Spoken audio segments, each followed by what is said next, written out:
Well, we're here now, and we don't have our pajamas on anymore.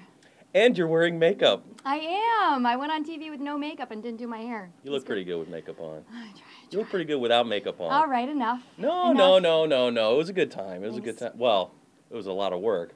Right. But our Skype interview was pretty funny. I feel like that was a big hit. I didn't know it was going to be such a hit. They said it was like a fraternity, the day after a fraternity party or something. I know. I'm really glad that you mentioned that on air. I really didn't know how to react. All I could do was close the eyes, figure out what to say. So I'm going to say it right now. Thank you, John Charlton. Good morning. Good morning. Good morning.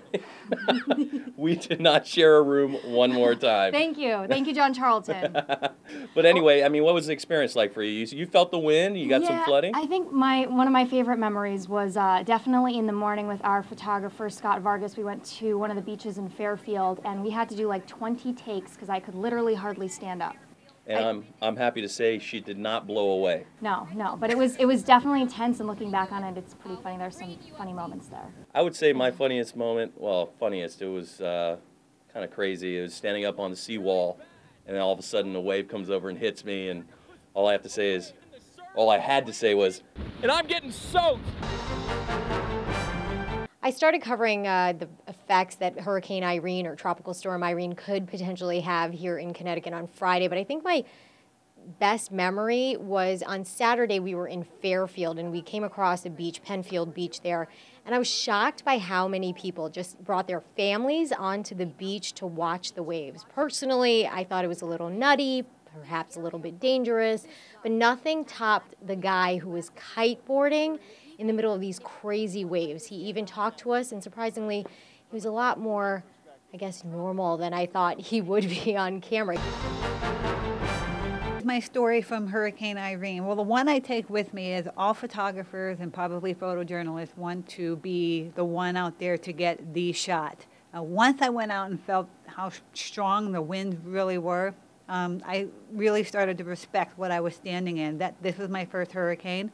My reporter went right up to the seawall, and as the waves are crashing up and over his head at the seawall, he was encouraging me to come closer to him to get the shot. And I guess my most memorable story was screaming at my reporter during a hurricane that if his sorry ass went over that seawall, I wasn't going to go in and save him because Whitecaps and Sharon Burke were not mixing.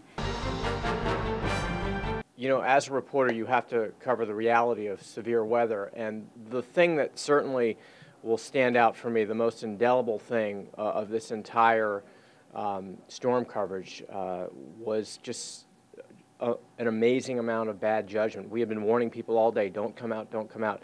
I've been doing this for 10 years, and largely what we do in this job is we cover things about people who make bad decisions. This one was perhaps the worst decision that I have ever seen.